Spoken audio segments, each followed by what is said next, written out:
Hey everybody, Wes here with Fundamental Games, doing another Kickstarter game review, whatever you want to call it. Anyway, we're into the Hall of the Mountain King, or should I say the Fall of the Mountain King. This is a game that's been out for a couple days. By the time this airs, another week or so will pass, so I'm expecting to see those numbers climb quite a bit more. But let's talk about why I like this campaign. First off, they took a different spin on traditional games. Most games, if a game was successful, will build a sequel or an expansion or kind of a side quest of sorts for it. In this game, they decided to do a prequel. So the original game, called In the Hall of the Mountain King, performed very, very well. I believe they did over $300,000 by Burnt Island Games. And so again, successful campaign, over 4,000 people backed it.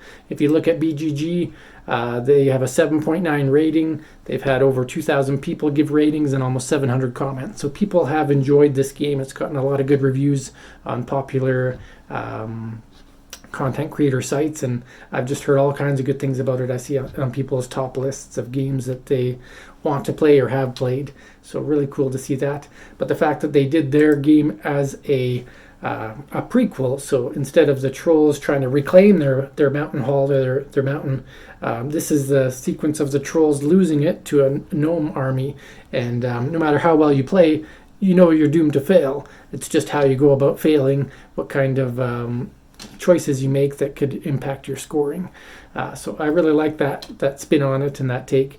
So that's the first thing I like. Second thing I like is the intro that they give. So when you go into the campaign page, I mean, the video itself is good, but I'm not going to talk about that this time around.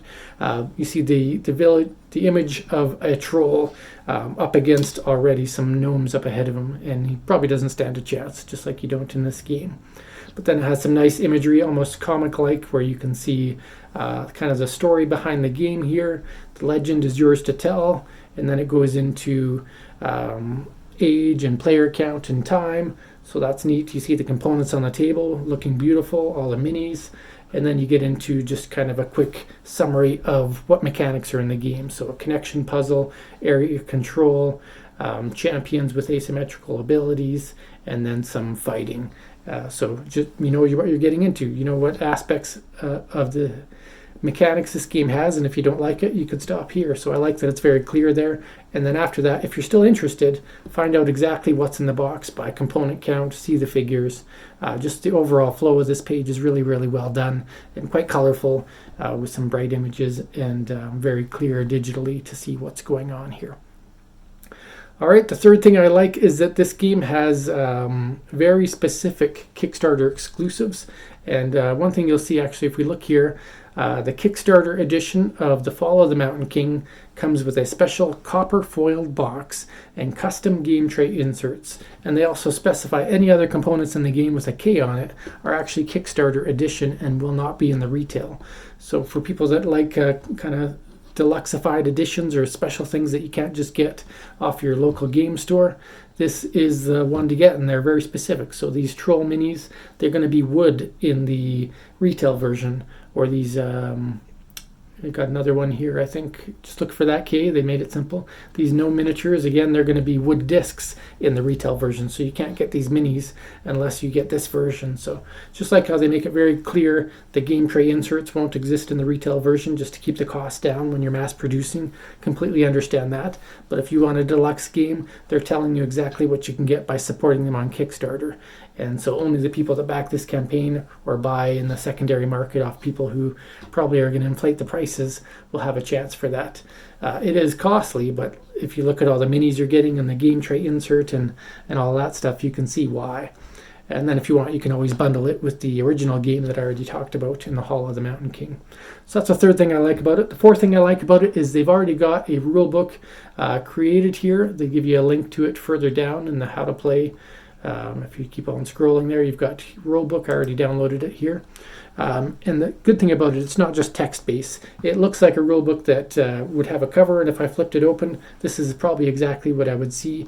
There might be a typo here and there that they might work on, or maybe an image change, or if they add solo mode, whatever they do.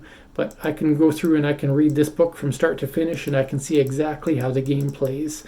So I think it's great that they have a very clean rule book showing the same components that they showed in their Kickstarter page are all right here. I can see the actions, the phases, the conclusion of a game from start to finish. So great to see that. And then the fifth thing I like, and I haven't talked about this on one of my videos before, but it's just the fact that they are using one of the aspects of Kickstarter that not everybody uses, and that's called the FAQ, or frequently asked questions. So if you see a question asked repetitively, or you know a question that you didn't really want to include in your main page, but you wanted to make sure your backers could find it, you can always refer them to this, especially if it gets asked in the comments. You can reply saying, you can even copy and paste right from the FAQ, and you can say this is in the FAQ, but here's the answer. Or players that don't want to ask the questions could look at the FAQ and can see, will the wood bits and plastic bits fit in my game trays? The answer to this is no. You'd have to take out the trays. All right, well, at least I know. So what rate of VAT am I going to be paying when I get charged?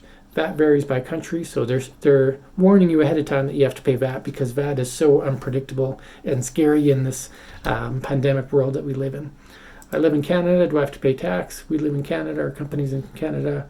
You'll be charged GST. So they're just answering very country-specific or game-specific questions that you just don't want to mass advertise in the main campaign page, because some of them are very niche and may only impact a small percentage of backers.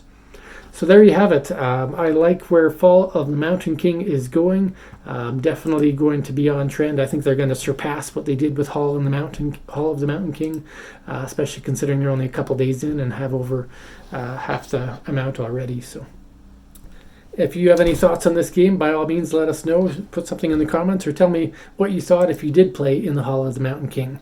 Was it a 7 out of 10 for you? Was it a 9 out of 10 for you? What was it? Curious to know. Thanks, and take care.